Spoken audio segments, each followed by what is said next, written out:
how to be present.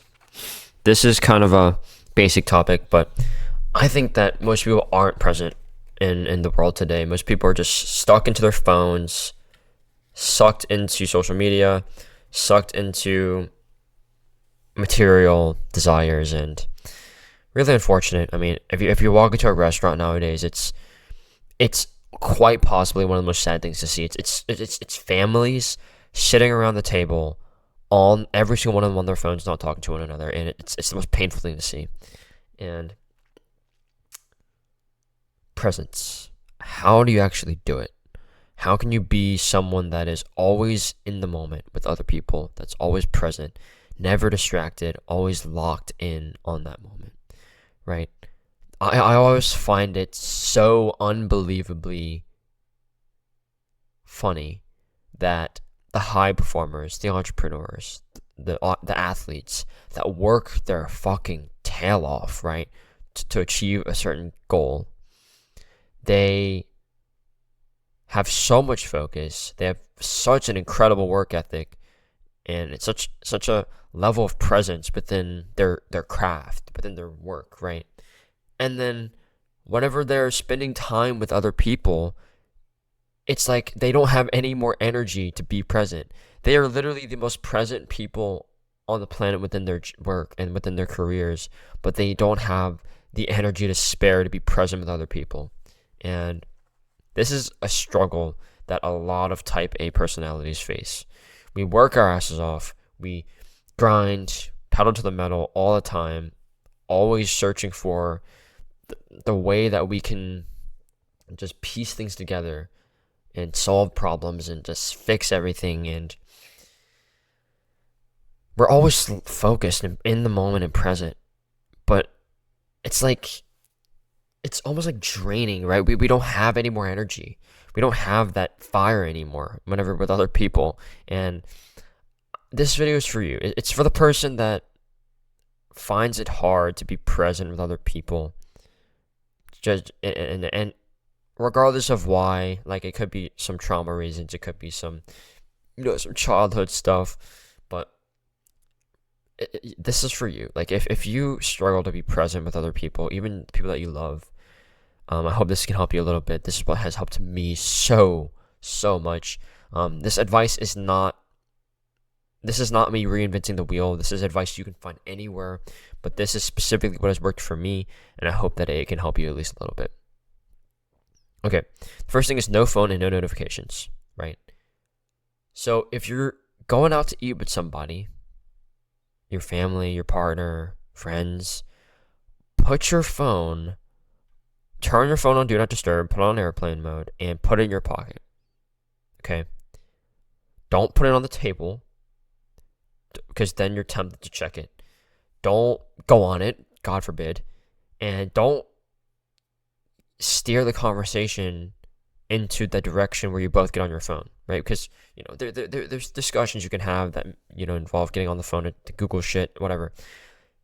Avoid anything that will allow you to get distracted and just get onto your phone, because your phone is the single most soul-sucking device that you have, right? If there's one thing to take away from this video about how to be more present, it's to fix your phone addiction. It's to minimize the amount of energy that your phone pulls from you, right? And so when you're in these moments that you want to be present in your work, with other people, whatever it is, in competition, whatever it is, remove distractions. Remove the things that suck your focus, that suck your energy. And your phone is the number one culprit. It's the number one energy suck. So if you're able to remove that, you're able to remove notifications as much as possible in those moments, it's so much easier to be present. Everything else on this list is so much easier to do behaviorally whenever you are able to eliminate the phone and the notifications from the equation. So please, just literally, just for a meal, for an hour a day out of your time, just get off of your phone, okay? Like if it's dinner with your family, you're not at work anymore. You don't need to be answering emails. You don't need to be taking calls, okay? Just put the phone away. If you really struggle with this, especially like you just like impulsively pull your phone out of your pocket and check it, put it in another room. Literally put it in another room. Or I don't know, like do something that creates an immense, like power it off, put it on airplane mode, put on do not disturb, like create as much friction as possible between you and checking the phone. That's actually a really good way to put it. Power your fucking phone off and then put it in your pocket. So that way you don't get notifications and then you can't just pull it out and like tap the screen and turn it on. You literally have to power it on. And so that creates a lot of friction. So that's a good way to do it. Just literally power your phone off and put it in your pocket. And don't even put it on the table and just be present. Be present in the moment with the people around you or within the thing that you want to do. Got it? This is very important. You need to do this, otherwise everything else is going to be a lot more hard to do. A lot harder to do. Okay, the next principle is active listening. This is not my idea. Where did I get this? I actually don't know who came up with this idea originally, but this is a pretty popular self-improvement idea. It's active listening, which means not just hearing, but actually listening to what people are saying and nodding along, making sure that they feel heard, that they feel important, and driving the conversation in a logical way that proves that you are fucking listening. Most conversations are like one way, where both people are just like shouting at each other without actually listening to each other. And so it's a mediocre conversation.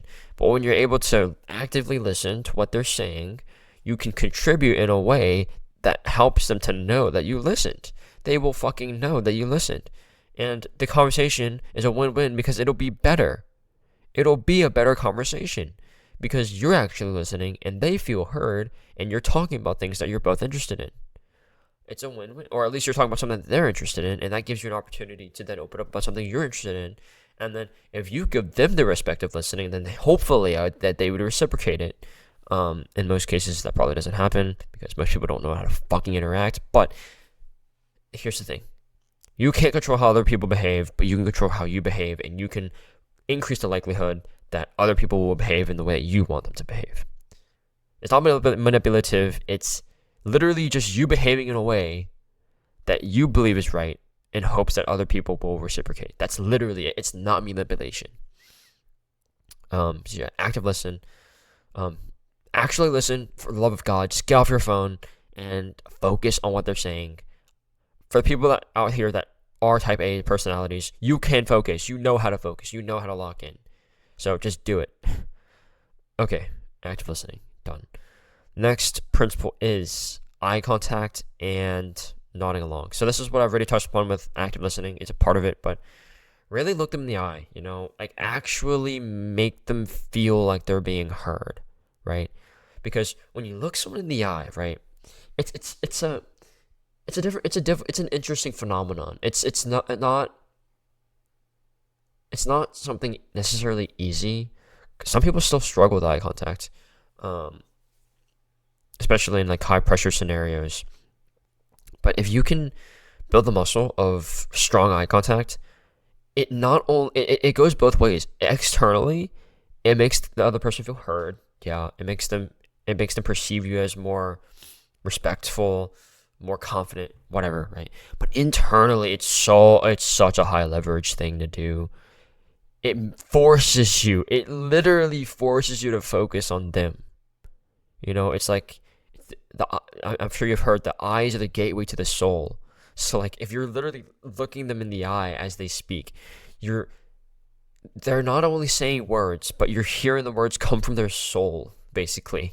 I mean, that kind of sounds spiritual, but the main idea is when you look them in the eye, you can focus better. You actually can listen more deeply to what they're saying because you're not just like looking at everything around them. You're not getting distracted by a bunch of fucking stupid things like in the environment. You're looking at them, you're looking at different features on their face, and you're able to focus on what they're saying because you're looking at them.